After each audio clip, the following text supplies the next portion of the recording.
Hello दोस्तों, मैं doctor Yogen Sahu, MD anaesthesia, assistant professor GS medical college Kanpur. आज मैं आपको बताऊंगा हाइपरकैलेमिया के बारे में, इसका मैनेजमेंट कैसे करते हैं।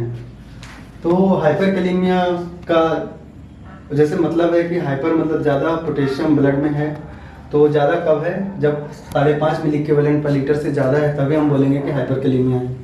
तो 5.5 से कितना ज़्यादा है वो डिपेंड करेगा कि ईसीजी चेंजेस आ रहे हैं या फिर नहीं आ रहे हैं। तो हम इसको दो तरह से डिवाइड कर लेंगे। अगर किसी का पोटेशियम बढ़ा हुआ है, हमने ईसीजी कराया और कोई ईसीजी चेंजेस नहीं आ रहे हैं, ईसीजी चेंजेस के लिए आप पिछला वीडियो जाकर के देख सकते हैं कि ईसीजी चेंजेस में क्या क्या आता है। तो अगर कोई भी ईसीजी चेंजेस नहीं आ रहे हैं पेशेंट में, तो हम देखेंगे कि उसमें उसकी कोई ऐसी ड्रग तो नहीं चल रही है जो हाइपरकैलेमिया करा रही है।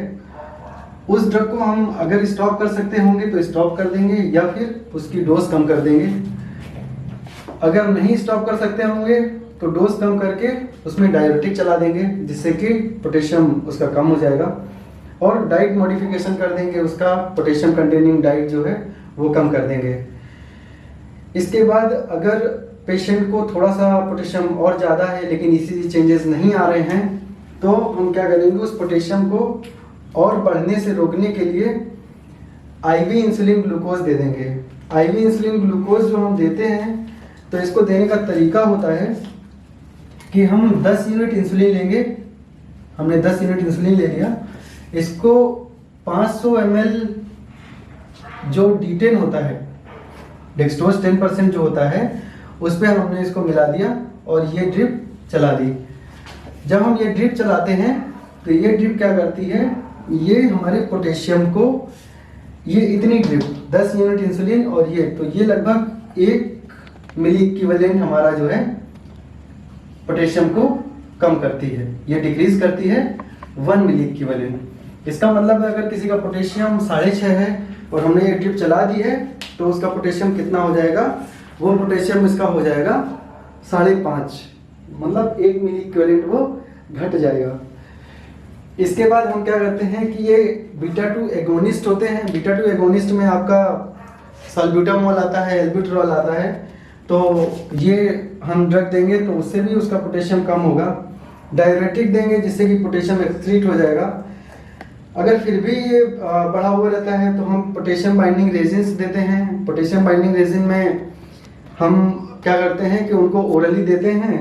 तो ये रेजिन क्या करती हैं कि कैल्शियम को पोटेशियम से रिप्लेस कर देती हैं, मतलब कैल्शियम को गट में छोड़ देंगी और जो गट में पोटेशियम है तो उसको एब्जॉर्ब नहीं होने देंगी, उससे बाइंड कर लेंगी।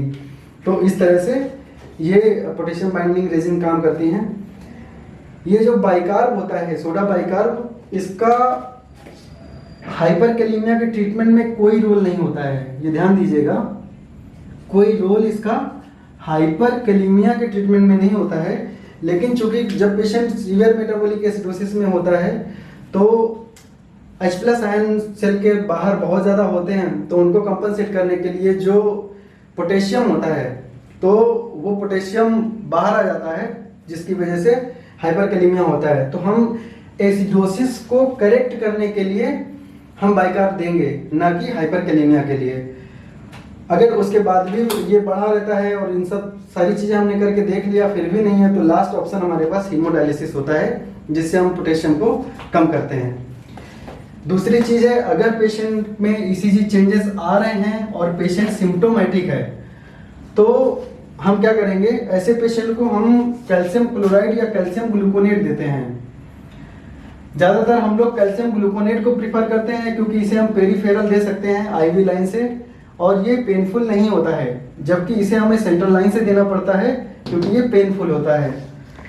तो ये जो हम कैल्शियम ग्लूकोनेट देते हैं प्रैक्टिस में, तो इसको कैसे देते हैं, ये 10 ml जो कैल्शियम ग्लूकोनेट का एम्पूल होता है, तो ये 10 ml जो होता है ये 10% होता है। 10% 10 ml ओवर 10 मिनट। तो इसको कुछ ऐसे याद कर लेंगे, 10-10-10 करके, कि 10 ml 10% 10 मिनट। अगर पेशेंट हमारा बहुत ही पोटेंशियली लेथल है कि इतना ज़्यादा हाइपरकैलेमिया है, उसकी डेथ हो सकती है, तो हम ये 10 ml जो कैल्शियम ग्लूकोनेट 10 मिनट में दे रहे हैं, इसे हम 3 मिनट में भी दे सकते हैं। और अगर ये ईसीजी चेंजेस सबसाइड नहीं होते हैं तो हम क्या करेंगे, इस कैल्शियम ग्लूकोनेट को रिपीट भी कर सकते हैं। और इसके बाद जब मेम्ब्रेन एक बार स्टेबलाइज हो जाएगी तो उसके बाद हम क्या करेंगे, फिर से इस वाले पैटर्न को फॉलो करेंगे। तो अगर पूछा जाए कि ईसीजी चेंजेस आ रहे हैं तो आप सबसे पहले फर्स्ट लाइन ड्रग कौन सी दोगे, इंसुलिन ग्लूकोज दोगे या कैल्शियम क्लोराइड या कैल्शियम ग्लूकोनेट दोगे। तो इसको एक एग्जांपल से समझ सकते हैं कि अगर कभी किसी फैक्ट्री में आग लग जाए तो हम पहले स्विच बंद करेंगे या पहले आग बुझाएंगे। तो इसके लिए हम क्या करते हैं कि अगर सोचें तो हम सबसे पहले स्विच ऑफ करेंगे। स्विच ऑफ करने से क्या होगा कि बाकी की जो इलेक्ट्रिसिटी है वो हाल्ट हो जाएगी और फर्दर डैमेज नहीं होगा। तो इसके लिए हम सबसे पहले मेम्ब्रेन को स्टेबलाइज करेंगे। तो इसका मतलब है हाइपरकैलेमिया में अगर आपसे कोई पूछे कि फर्स्ट लाइन क्या होगा, तो फर्स्ट लाइन के लिए आपको कैल्शियम ग्लूकोनेट या कैल्शियम क्लोराइड देना है। ये फर्स्ट लाइन ट्रीटमेंट होता है। जबकि बेस्ट ट्रीटमेंट क्या है, ये पोटेशियम को कम नहीं कर रहा है, ये केवल मेम्ब्रेन को स्टेबलाइज कर रहा है। इसका काम क्या है, मेम्ब्रेन को स्टेबलाइज कर रहा है। जबकि इंसुलिन और ग्लूकोज ये क्या करता है, इंसुलिन जब हम बाहर से इंसुलिन देते हैं तो इंसुलिन ग्लूकोज के साथ बाइंड करके को ट्रांसपोर्ट का काम करता है। तो ये ग्लूकोज के साथ पोटेशियम भी सेल के अंदर चला जाता है इंट्रासेलुलर, तो एक्स्ट्रा सेलुलर जो पोटेशियम है वो बाहर कम हो जाएगा। इस तरह से हमारा इंसुलिन काम करता है। और अगर किसी पेशेंट का शुगर ऑलरेडी बढ़ा हुआ है, सपोज करिए वो पेशेंट डायबिटिक है और डायबिटिक पेशेंट को हमें ये जीआई ड्रिप चलाना है, तो ऐसे पेशेंट में अगर उसका शुगर लेवल 250 mg/dl है तो हम क्या करेंगे, ऐसे पेशेंट को हम ये डेक्सट्रोज जो 10% दे रहे हैं ये नहीं देंगे, डायरेक्ट 10% इंसुलिन देंगे और उसको उसकी आरबीएस मॉनिटरिंग करते रहेंगे। जबकि अगर पेशेंट अगर नॉन डायबिटिक है तो उसमें हमें इस 10 यूनिट इंसुलिन के साथ ये डेक्सट्रोज देना ही पड़ेगा, क्योंकि पेशेंट को हाइपोग्लाइसीमिया का रिस्क रहेगा। तो इस तरह से हम हाइपरकैलेमिया को मैनेज करते हैं। अगर आपको ये वीडियो सही लगा हो, कुछ समझ में आया हो, आपकी नॉलेज में इजाफा हुआ हो, तो इस वीडियो को लाइक करें, शेयर करें, सब्सक्राइब करें। Thank you.